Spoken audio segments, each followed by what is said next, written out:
할렐루야. 우리의 힘과 능력 되시는 주님을 찬양하길 원합니다. 함께 박수치며 하늘의 주님밖에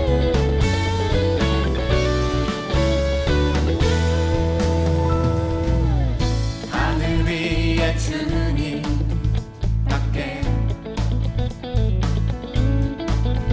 내가 사모할 자 이 세상에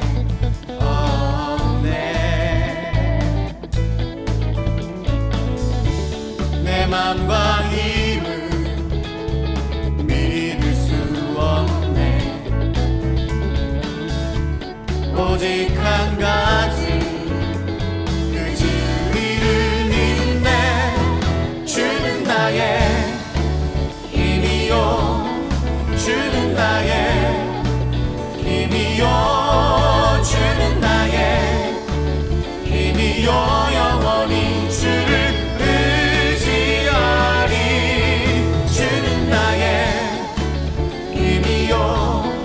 주는 나의 힘이요, 주는 나의 힘이요.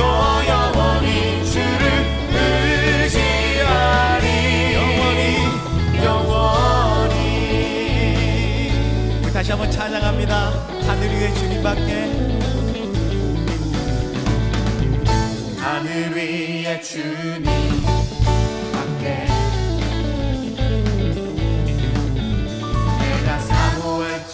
이 세상에 없네.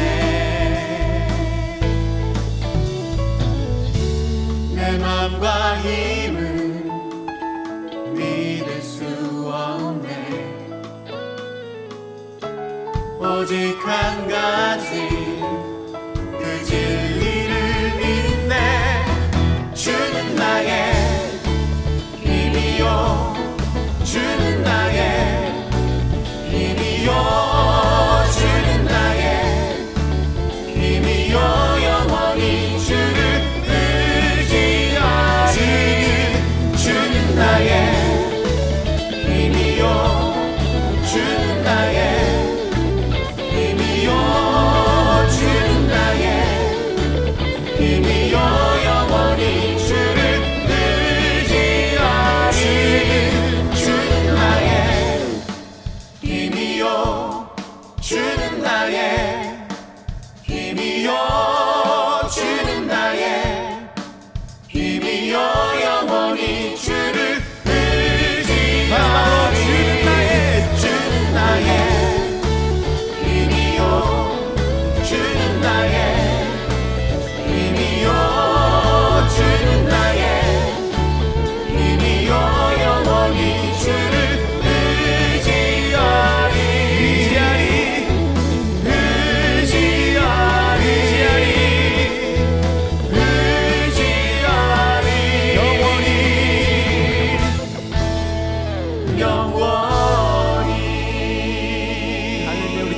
박수를 올려드리겠습니다.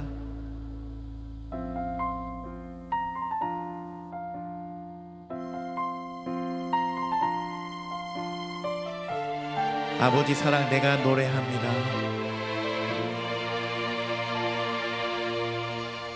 아버지 사랑 내가 노래해. 아버지 은혜 내가 노래해. 그 사랑 변함없으신 거짓 없으신 성실하신 그 사랑 상한 갈 때 꺾지 않으시는 꺼져가는 등불 끄지 않는 그 사랑 변함없으신 거짓 없으신 성실하신 그 사랑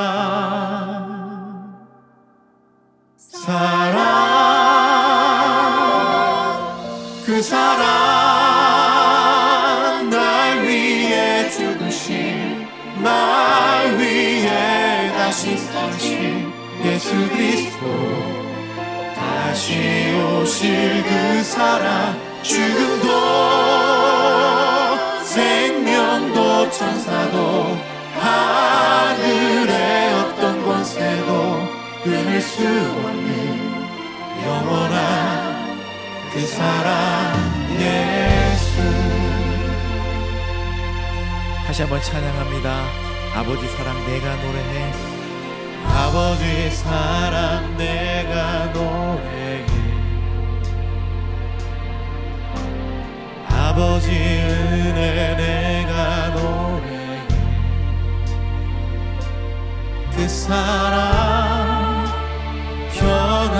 변함없으신 거짓 없으신 성실하신 그 사랑 상한 갈 때 꺾지 않으시는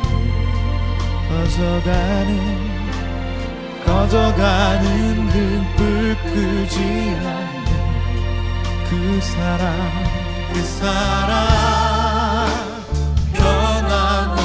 변함없으신 거짓 없으신 성실하신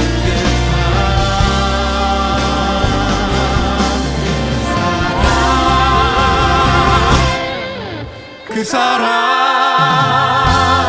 날 위해 죽으신 날 위해 다시 사신 예수 그리스도 다시 오실 그 사랑 죽음도 생명도 천사도 하늘의 어떤 권세도 끊을 수 없는 영원한 그 사랑 예수 그 사랑 날 위해 죽으신 날 위해 다시 사신 예수 그리스도 다시 오실 그 사랑 죽음도 생명도 천사도 하늘의 어떤 권세도 끊을 수 없는 영원한 그 사랑 예수 목소리 높여 그 사랑 날 위해 죽으신 날 위해 다시 사신 예수 그리스도 다시 오실 그 사랑 죽음도 생명도 천사도 하늘의 어떤 권세도 끊을 수 없는 영원한 그 사랑 예수 사랑해요 목소리 높여 사랑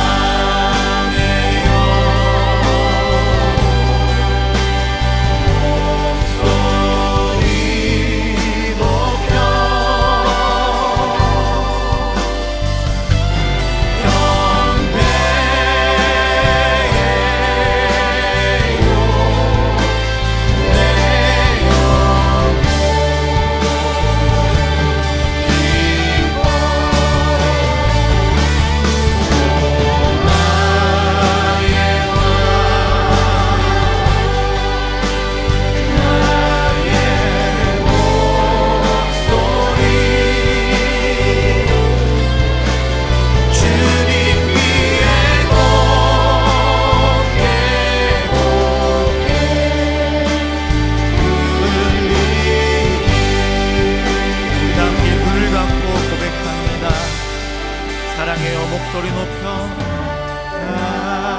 향해요.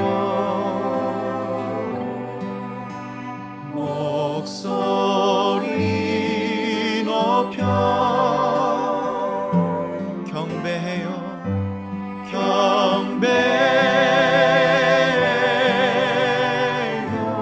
내 영혼 기뻐.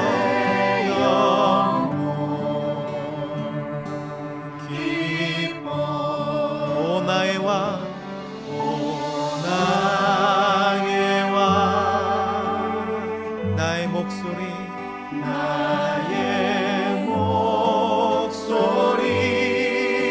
주님 귀에 곱게 곱게 주님 귀에 곱게 곱게 울리길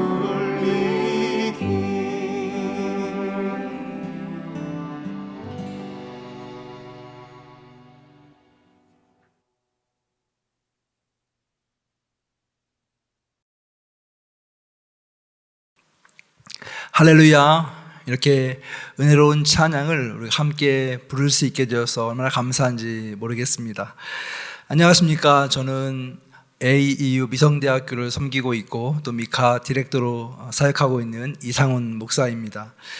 새해가 시작되는 신년에 우리 미카 연합 함께 여러 교회들이 기도하고 또 찬양하고 하나님 옆에 나아갈 수 있게 되어서 얼마나 감사한지 모르겠습니다. 이번 특별 기도회의 주제는 벼랑 끝에서 만난 하나님이라고 하는 주제입니다. 매일 아침과 저녁에 아침 6시 또 저녁 8시에 미셔널 처치 얼라이언스 유튜브 채널을 통해서 예배가 송출이 됩니다. 여러분 기도하는 마음으로 함께 참여해 주시고 하나님의 은혜의 말씀과 또 하나님의 그 부르심에 응답할 수 있는 그런 시간이 되기를 간절히 바라겠습니다. 오늘 제가 여러분에게 드릴 말씀은 엘리야 로뎀나무 아래에서라고 하는 제목인데요. 함께 성경을 봉독하도록 하겠습니다. 열왕기상 19장 1절부터 5절까지의 말씀입니다.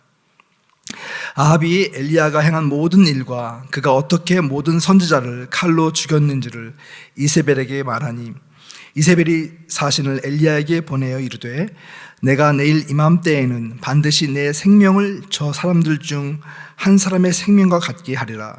그렇게 하지 아니하면 신들이 내게 벌 위에 벌을 내림이 마땅하니라 한지라.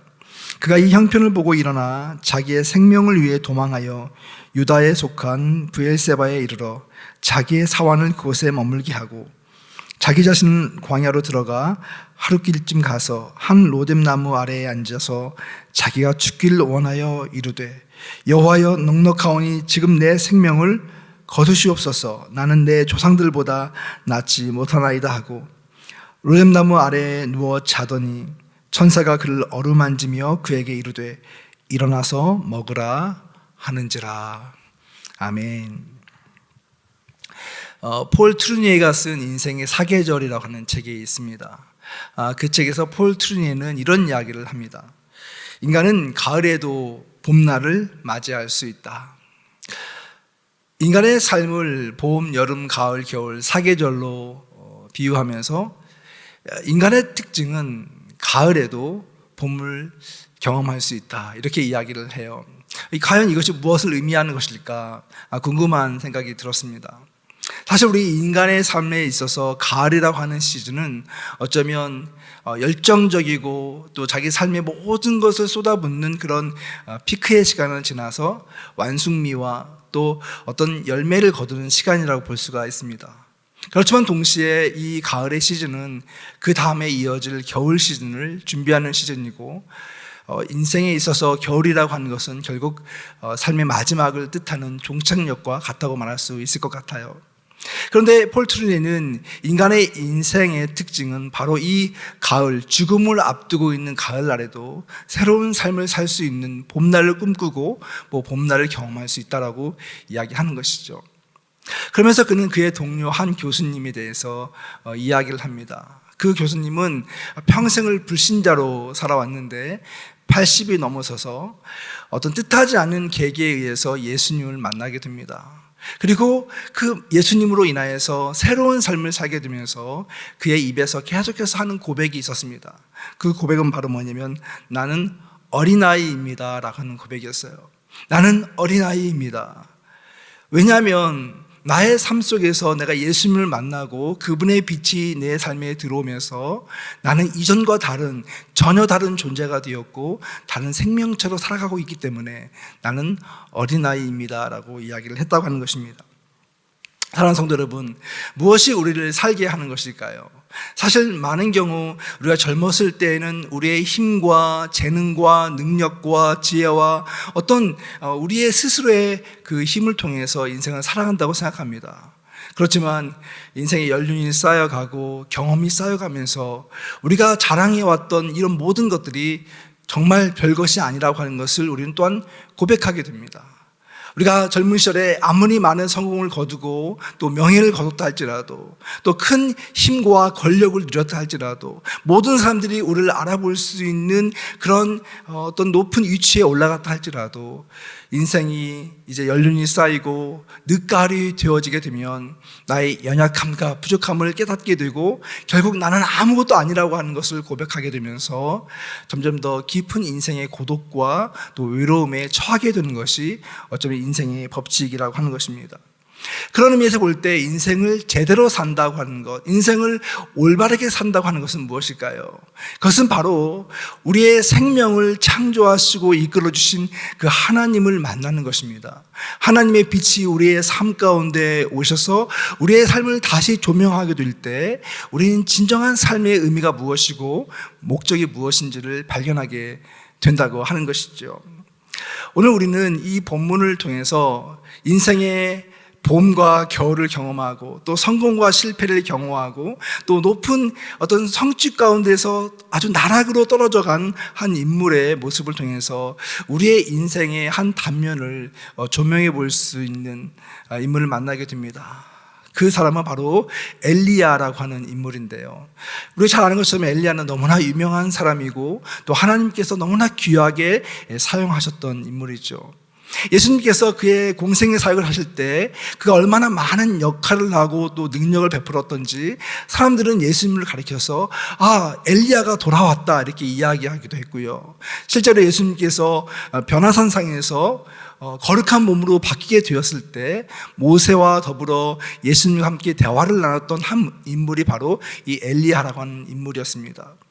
하나님 앞에 그가 얼마나 거룩하게 살고 존귀하게 살았던지 그의 인생이 끝나는 마지막 순간에 그는 다른 사람과 같이 죽지 않고 하늘로 승천하는 그러한 영광스러운 마지막 모습을 우리에게 남겨준 인물이기도 합니다. 이렇게 하나님께서 귀하게 사용하셨던 인물 엘리야라고 하는 이 거대한 인물을 오늘 우리는 만나게 되는데 놀랍게도 오늘 본문에서는 우리의 기대와 생각과는 전혀 다른 이상한 모습을 보게 된다고 하는 것이죠. 그의 모습은 바로 오늘 19장 4절에 이렇게 기록이 되어 있습니다. 홀로 광야로 들어가서 하룻길을 더 걸어 어떤 로뎀나무 아래에 거하게 됩니다. 도달하게 되었을 때 거기에 앉아서 하나님께 기도를 하는데 이 영적인 거장 하나님의 사람이 어떤 기도를 하냐면 이런 기도를 합니다. 여호와여 넉넉하오니 지금 내 생명을 거두어 주시옵소서. 여호와여 주님 더 바랄 것이 없습니다. 지금 여기서 내 생명을 거두어 가십시오. 전혀 예상치 못한 기도를 그는 지금 하나님 앞에 하고 있는 것입니다. 혹 여러분 우리가 인생을 살면서 우리 가운데 많은 어려움이 오고 또 힘겨운 상황이 왔을 때 엘리야와 같은 이런 고백을 해본 적이 있으십니까? 어쩌면 우리 인생의 막바지 마지막 순간 아무런 소망과 어떤 희망이 없는 순간에 할 수 있는 고백이 바로 이러한 고백입니다. 어떤 절망의 거대한 장벽이 나에게 닥쳤을 때 더 이상 어떤 소망의 끈이 보이지 않을 때 우리는 자포자기하면서 여호와여 충분합니다. 이제 나의 생명을 거둬가라고 고백하는 그런 아주 고통스러운 그런 순간을 우리는 경험하기도 하고 또 엘리야가 그런 모습을 우리에게 보여주고 있다고 하는 이 장면이 참 너무나 놀랍습니다. 사실 여러분, 이 코로나가 발생하고 계속 시간이 지속되면서 우리는 여러 가지 모습으로 엘리야와 같은 그런 고백을 하게 됩니다. 얼마 전 한 기사를 보니까 한국에 여러 그런 부작용들이 나타나면서 특별히 우울증 환자가 급증하고 있다고 하는 그런 기사가 있었습니다. 여러분, 한국이요, OECD 국가 중에서 우울증 발생률이 가장 높은 1위 국가가 되었어요. 지난 2020년 한 해 동안 우울증으로 병원에 간 사람이 100만 명이 넘는다고 합니다. 근데 더 놀라운 사실은 이전까지만 하더라도 이 우울증이라고 하는 것은 나이가 많이 드신 노인의 병이라고 알려져 있었어요. 그런데 이번에 조사를 보니까 가장 많은 사람들이 누구냐면 바로 20대 젊은이들이었습니다. 그래서 우울증은 더 이상 노인의 병이 아니라 젊은이의 병이라고 지칭을 하더라고요. 그런데 여기서 한 가지 우리가 짚어봐야 될 것이 있습니다. 왜 20대 환자들이 그렇게 많은가라고 하는 분석이었어요. 전문가들은 이렇게 이야기를 하더라고요. 코로나가 발생하면서 20대에 이제 새로운 직장을 잡기 위해서 도전했던 많은 사람들이 그 직장을 잡지 못하고 좌절을 겪게 되었다고 하는 거예요. 그것으로 인해서 상실감과 또는 이런 불안감을 통해서 다른 연령대보다 월등히 높은 그런 우울증을 경험하게 되었다, 이렇게 분석을 하더라고요. 근데 여러분, 저는 이 이야기를 읽으면서 그렇지, 인생의 어떤 첫 도전 속에서 실패하는 그 모습은 너무나 고통스러운 모습이지.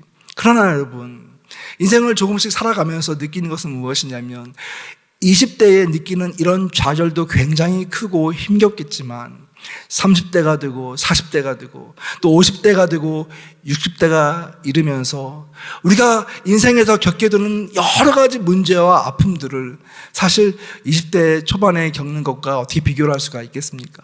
관계의 문제, 결혼의 문제, 자녀의 문제, 또 직장의 문제, 사업의 문제, 또 70대, 80대가 되어서 우리에게 닥쳐오는 어떤 건강의 문제, 사랑하는 사람을 잃어버린 사별의 문제, 인생의 고독한 순간을 홀로 지내야 되는 그런 순간과 어떻게 20대의 절망을 함께 비교할 수 있겠습니까? 그런 면에서 본다면 우리의 인생은 사실 지속적인 고난과 고통, 또 그런 좌절과 그런 절망의 순간들이 계속 이어지고 있는 것입니다. 바로 우리는 이런 인간의 실존적인 상황 속에서 어떻게 우리가 하나님의 사람으로 살아가고 또 우리의 믿음을 지키면서 살아가야 하는가라고 하는 그런 본질적인 도전을 받게 된다라고 하는 것입니다. 저는 오늘 본문을 통해서 이 엘리야를 통해서 인간이 경험하고 있는 어떤 실존적인 상황과 문제를 우리가 스스로 대면해 볼 수 있다고 생각을 합니다. 위대한 인생을 살았지만 죽음의 문턱에 선 이 한 인물을 통해서 우리는 나 자신의 연약함을 함께 발견하게 되고 그 연약함 속에서 일하시는 하나님의 살아계심을 경험하게 된다고 하는 것이죠. 저는 이 문제를 다루기 위해서 몇 가지 질문을 가지고 이 주제를 다뤄보려고 하는데요. 첫 번째 질문은 이것입니다. 오늘 엘리야가 경험하고 있는 이 절망이 과연 정당한 절망인가라고 하는 그런 질문입니다.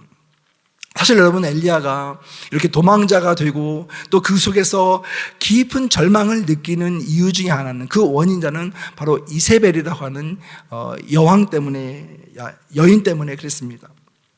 2절에 보면 이세벨은 엘리야를 향해서 작심하고 그를 향해서 저주를 퍼붓습니다.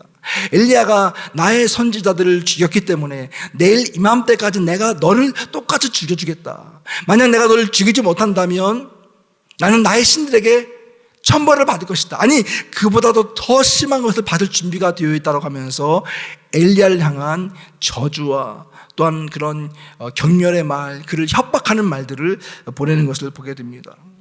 사실 이 이세벨은요, 아합 왕과 더불어서 이 이스라엘 역사의 가장 사악한 왕비였던 것을 보게 됩니다. 열왕기상 16장에 보게 되면 아합이 얼마나 악한 왕이었냐면 전에 있던 왕보다도 훨씬 더 많은 악을 행했다라고 성경은 기록하고 있습니다. 마치 이스라엘 왕조의 악의 어떤 상징과 같은 그런 상징과 여로보암보다도 더 많은 죄를 지었다, 성경은 그렇게 표현하고 있어요. 근데 여러분, 이 모든 것의 배우가 누구냐면 바로 이세벨이라고 하는 여인이었습니다. 이 이세벨은 그야말로 악의 화신이었습니다. 이방 나라 또 시돈의 공주로서 바알 숭배자였고, 또 결혼을 하고 난 다음에 자기 남편인 아합을 통해서 바알을 믿게 만들었습니다. 그를 조종해서 바알 신전을 세우고 제단을 세우고 또 아세라 그런 여신상을 세우면서 모든 민족으로 하여금, 이스라엘 민족으로 하여금 우상을 섬기게 만들었고, 그것도 모자라서 하나님의 선지자들을 찾아내어서 그들을 학살하는 그런 잔인한 모습을 그들은 보여주었습니다. 여러분, 저는 본문을 보면서 마음이 너무 안타까웠던 것이 이것이었습니다. 바로 하나님의 사람이 하나님을 대적하는 사람들에 의해서 지금 협박을 받고 위협을 당하고 있다고 하는 사실이에요. 여러분, 왜 하나님은 믿는 사람들이 믿지 않는 사람들에 의해서 이렇게 고난을 당하게끔 허락하시는 것일까요? 어떻게 보면 정당하지 않은 고난과 고통이잖아요. 하나님을 알지 못하는 사람, 혹은 불합리한 상황 가운데서 우리에게 닥쳐오는 이러한 고통을 우리는 어떻게 설명할 수 있을 것인가 라고 하는 이 질문을 하지 않을 수 없다고 하는 거예요. 두 번째 저의 질문은 그의 절망이 엄청난 승리 뒤에 찾아온 두려움과 또한 침체로 인해서였다고 하는 것입니다. 왜 그런 일이 발생했는가라고 하는 질문이에요. 사실 엘리야 그 스토리의 가장 클라이맥스는 엘리야가 갈멜산에서 바알과 아세라 그런 선지자들과 벌였던 그 대결에서 나타나게 됩니다. 어느 날 하나님께서 이 엘리야에게 찾아오셔서 누가 참신인가를 증명하기 위해서 이 아합과 이세벨을 찾아가게 만듭니다. 그러면서 그들에게 제안을 하죠. 당신들의 선지자들 다 불러내어서 우리가 함께 대결을 하자.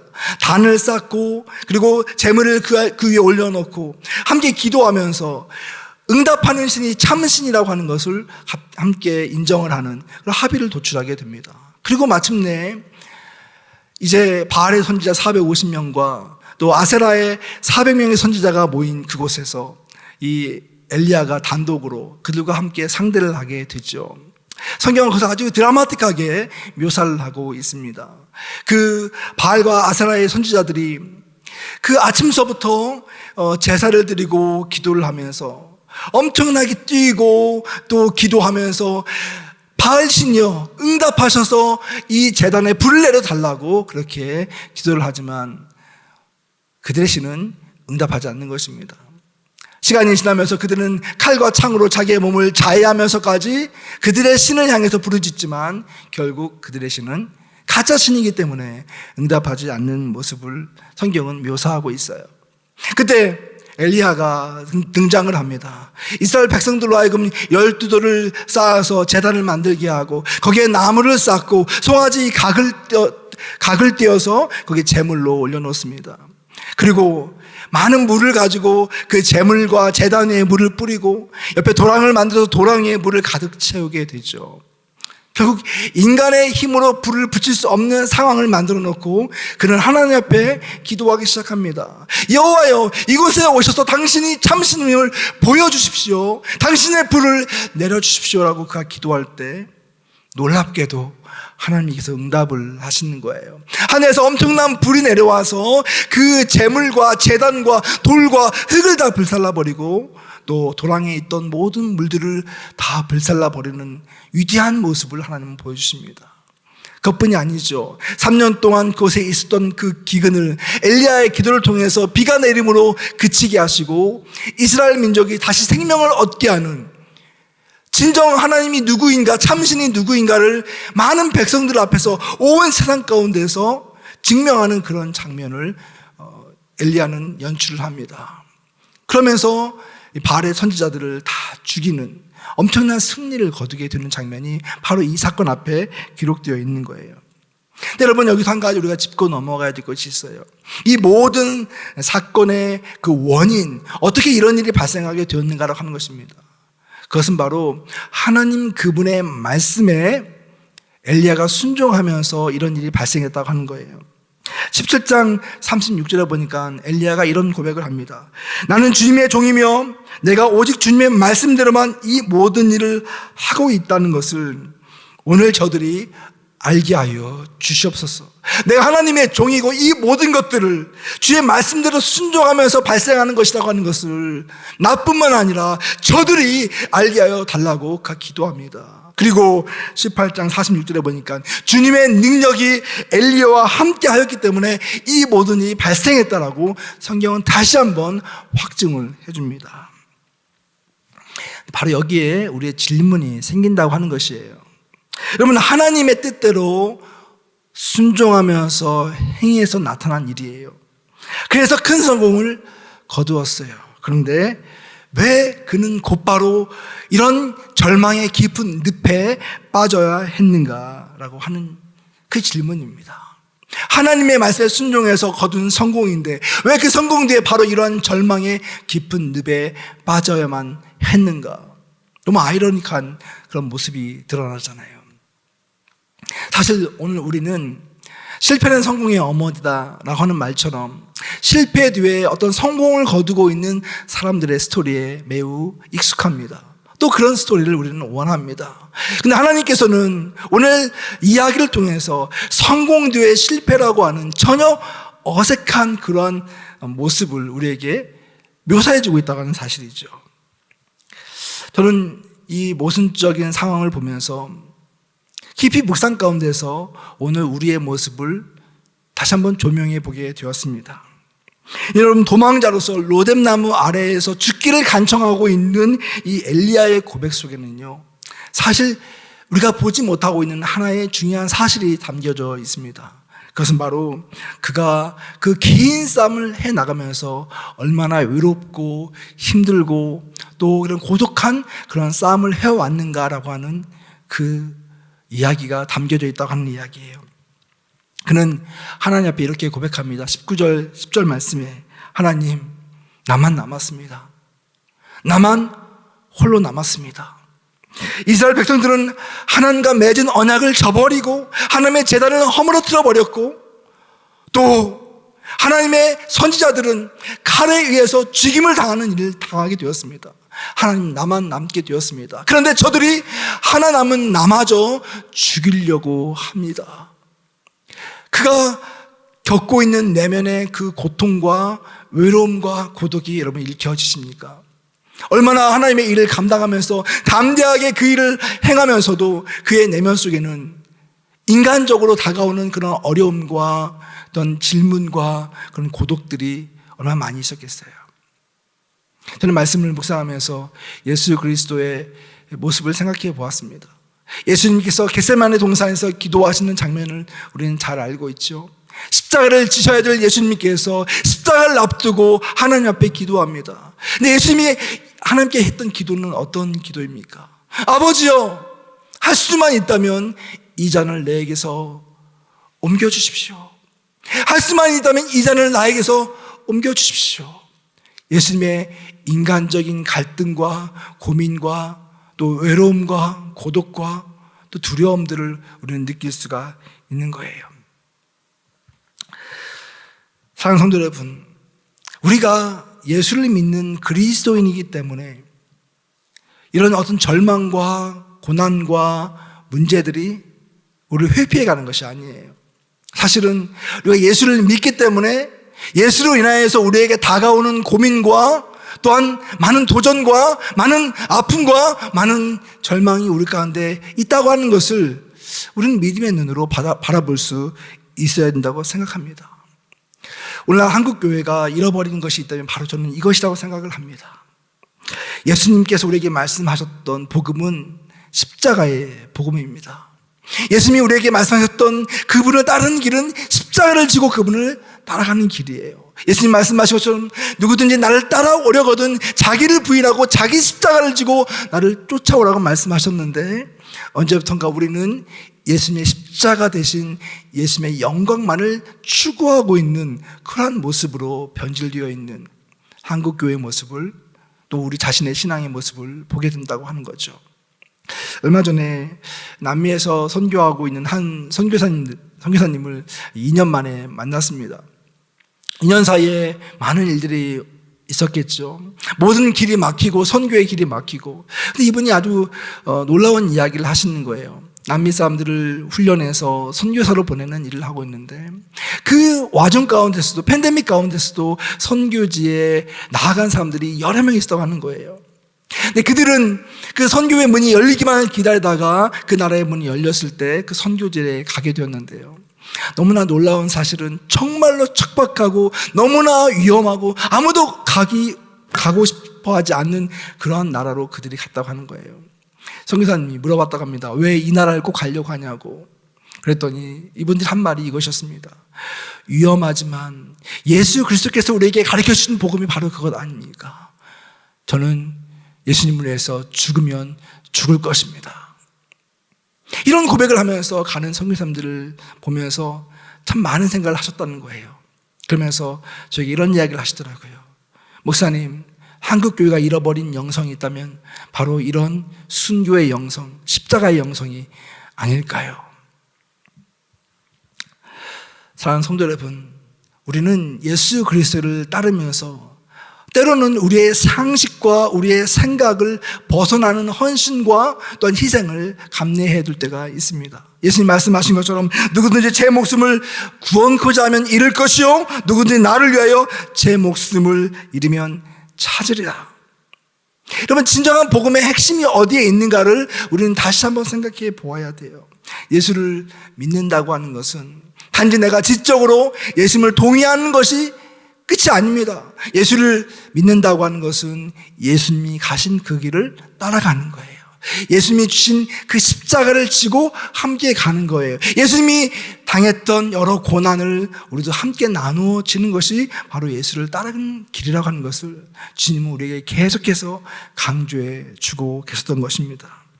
오늘 말씀은 사실 쉽지 않습니다. 그렇지만 이 말씀이 정말 힘이 되는 이유가 저는 여기에 있다고 생각을 합니다.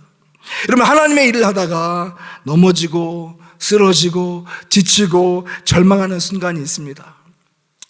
근데 여러분, 그것은 여러분의 문제만이 아니라 나의 문제만이 아니라 사실은 이렇게 위대한 하나님의 선지자도 겪는 문제였다고 하는 사실이에요. 근데 그것보다 더 우리에게 힘이 되는 내용은 무엇입니까? 하나님의 사람은 하나님이 결단코 가만 놔두지 않는다고 하는 이야기입니다. 엘리야가 이렇게 절망에 깊이 빠져서 주님 나의 목숨을 거두어 달라고 이렇게 고백했을 때 그때 하나님이 엘리야를 찾아오세요. 그리고 엘리야에게 내가 너에게 나를 드러내겠다고 말씀하시잖아요. 그리고 엘리야가 서 있는 그곳에 하나님의 임재가 있는데 하나님의 임재가 어떻게 나타납니까? 거대한 바람이 불어오죠. 그리고 산을 쪼개고 바위를 부수는 엄청난 소동이 있었어요. 그런데 그곳에 하나님이 임재하지 않았습니다. 거대한 지진이 있었고 큰 불이 나서 엄청나게 화려한 그런 모습이 보였지만 그곳에도 하나님은 존재하지 않았어요. 하나님은 어떻게 드러나십니까? 19장 12절 말씀에 부드럽고 조용한 소리로 그를 찾아왔다, 성경은 기록하고 있습니다. 부드럽고 조용한 소리로 엘리야를 찾아왔다. 그러면서 엘리야에게 그를 일으켜 세우고 새로운 길로 새로운 사명을 주신 것을 보게 되죠. 여러분, 팬데믹 상황 속에서 우리가 기대하고 또 우리가 있어야 할 자리는 어디인가라고 하는 것을 다시 한번 묻게 됩니다. 사실 우리는 이 팬데믹 상황을 통과하면서 너무나 답답한 이런 영적인 갈증과 그런 상황 속에서 누군가가 나타나서 어떤 영웅이 나타나서 우리에게 새로운 길을 제시해주고 놀라운 어떤 기적을 펼쳐주기를 기대하고 있는지도 모르겠습니다.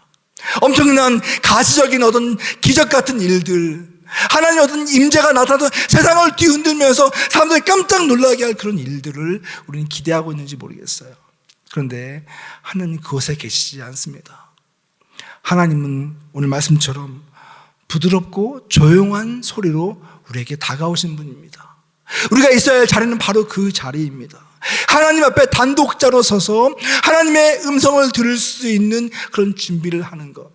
하나님, 내가 어떠한 상황이 있든지 당신이 이곳에 오셔서 우리에게 말씀하시면 내가 듣겠나이다, 내가 당신께 순종하겠습니다라고 하는 그런 마음을 갖고 있는 자에게 하나님은 그의 음성을 들려주신다고 하는 사실이죠. 여러분, 길지 않은 인생이었지만 저의 삶을 뒤돌아볼 때에도 저도 동일한 고백을 하게 되는 것 같아요. 참 놀랍게도 저의 인생 가운데에서도 참 많은 어려움들이 있었는데 그 어려움들은요 항상 작은 성공을 거두고 난 이후에 발생하곤 했습니다. 뭔가 좀 살만하고 뭔가 이룬 것 같고 뭔가 좀 안심이 될 만한 상황이 되면 어떤 일이 발생해서 결국 내가 하나님 앞에 무릎을 꿇고 기도할 수밖에 없는 상황을 하나님이 꼭 만들어 주시더라고요. 그래서 요즘은 직감적으로 압니다. 내 삶에 어떤 문제가 없고 너무나 평온하고 조용하면 곧 또 어떤 문제가 오겠구나 이런 생각을 스스로 하곤 합니다. 물론 여러분 그런 상황을 즐거워하고 환영할 만한 사람은 아무도 없을 것입니다. 저 역시도 마찬가지입니다. 그런데 저는 압니다. 우리 삶에 그런 어려움과 환난과 그런 어떤 문제가 다가와서 그 당시 내가 정말로 너무 큰 좌절을 느끼고 힘겨운 상황에 빠져 있지만 그러나 하나님께서는 그 순간에 나를 찾아오시고 나를 변화시키기 원하신다는 것입니다. 내가 하나님 앞에 엎드려서 하나님께 간구하고 기도하고 하나님을 찾고 나의 모든 전 존재를 실존적으로 주 앞에 나아가게 되면 하나님은 그런 나를 외면하지 않으시고 더 깊고 부드러운 손길로 나를 어루만져 주시고 또 조용히 말씀해 주신다 하는 것이에요. 하나님의 사랑과 하나님의 은혜와 능력을 그때야 비로소 더 깊이 체험하게 되는 삶을 우리는 살고 있는 것입니다. 여러분 2022년도가 시작이 되었습니다. 새해를 시작하면서 여러분 어떠세요? 큰 희망과 어떤 소망을 가지고 있는 분도 있겠지만 어쩌면 작년, 재작년부터 계속 이어져 온 이런 코로나 바이러스의 여파로 인해서 여전히 힘들고 어렵고 분간이 되지 않는 그런 삶을 살고 있는 그런 분들도 있을 거예요. 어떤 분들은 영적인 깊은 침체 가운데서 더 이상 어떤 희망을 갖지 못하는 그런 분도 있을 거예요. 그런데 여러분 기억하십시오. 우리가 살아날 수 있는 유일한 길은 여러분의 의지와 여러분의 힘에 의해서 살아나는 것이 아니라 바로 살아계신 하나님이 여러분을 찾아와 여러분을 만나주실 때 그것이 가능하다고 하는 거예요. 하나님의 음성이 우리 가운데 들려주셨을 때 하나님 우리에게 말씀하셨을 때 그 음성을 들었을 때 우리는 비로소 살아날 수 있게 된다고 하는 거예요. 인생의 깊은 가을 또 깊은 어떤 어둠 속에 있게 되었을 때 그때 살아계신 하나님의 음성과 성령이 우리 가운데 오게 되었을 때 우리는 그때 비로소 새로운 인생의 소망을 발견할 수 있게 된다고 하는 사실입니다. 2022년을 시작하면서 여러분 우리 함께 그런 기도했으면 좋겠습니다. 우리의 삶 가운데 하나님을 위해서 살아나는 그러한 삶, 하나님을 위해서 다시 일어나는 삶, 하나님 때문에 우리가 순종하면서 용기를 가지고 걸어갈 수 있는 그런 삶, 그런 축복된 삶이 되기를 여러분에게 주의 이름으로 축원하고 또 간절히 간구합니다. 우리 지금 한번 같이 기도하기 원합니다. 특별히 오늘 우리가 이 시간 기도하면서 오늘 우리에게 주신 말씀을 기억하면서 기도했으면 좋겠습니다. 하나님 앞에 우리가 이 새해에 이루고 싶은 소망과 소원을 말씀하십시오. 하나님 내가 올 한 해 동안 이렇게 위대한 일을 하고 싶고 이러한 것을 성취하고 싶습니다. 여러분 고백하십시오. 그러나 동시에 이렇게 기도하십시오. 하나님 나에게 오는 여러 가지 어려움과 환난 이 모든 것들을 예수 그리스도 때문에 예수 그리스도의 십자가를 지면서 감당하게 하여 주시고 예수님을 정말 따라가며 예수님을 닮아가는 그런 한 해가 되게 해달라고 하나님의 그 놀라운 영광을 나의 삶 성공이든지 실패든지 저녁이든지 아침이든지 봄이든지 가을이든지 혹은 겨울이든지 하나님 내가 주님과 동행하면서 그러한 삶을 살 수 있도록 주여 축복하여 주시고 그런 축복된 한 해가 되게 해달라고 우리 한번 같이 주여 한 번으로 기도합니다. 주여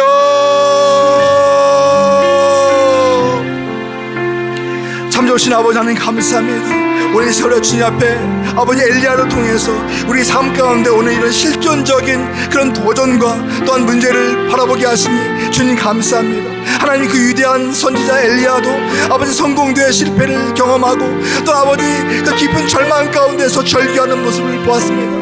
우리 삶 가운데 아버지 우리가 절망하고 아버지 앞에 정말로 부르짖어야 할 때가 참 많이 있음을 고백합니다. 우리의 힘으로 감당할 수 없는 시험과 어려움들이 많이 있음을 고백합니다. 코로나 바이러스가 계속 이어지는 이 팬데믹 상황 가운데 한참도 바라볼 수 없는 예측할 수 없는 이 순간 가운데 아버지 하나님 우리가 기대고 의지할 분은 하나님밖에 없음을 고백합니다. 고백합니다. 여호와 우리 아버지 하나님, 우리 가운데 임하여 주시고 말씀하여 주시고 아버지 우리를 축복하여 주시옵소서. 그 무엇보다도 우리가 예수 그리스도의 십자가를 지게 하여 주시고 그 십자가의 그 기쁨과 감사를 경험할 수 있도록 인도하여 주시옵시며, 하나님 우리에게 남겨진 삶을 정말 주님의 나라를 위해서 살아가면서 하나님이 주시는 은혜와 하나님이 주시는 회복과 하나님이 주시는 은혜과 능력 가운데서 다시 소생되는 그런 한 해가 될 수 있도록 인도하여 주옵소서. 2022년 이 새해에는 우리가 기도와 말씀으로 온전히 주님을 향해 나아가며 주님께 순종하며 주의 그 허락하신 일들을 감당할 수 있는 사명의 삶이 될 수 있도록 도와주시고 하나님의 놀라운 능력을 경험할 수 있는 한 해가 될 수 있도록 축복하여 주시옵소서.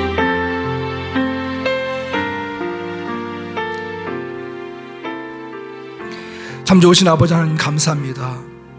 오늘 말씀을 통하여서 우리 인간의 실존이 어떠한 모습인지, 우리 가운데 오는 여러 가지 고난과 또한 도전들이 얼마나 크고 또 어떻게 우리가 그런 것들을 극복해내야 되는지를 알게 하시니 감사합니다.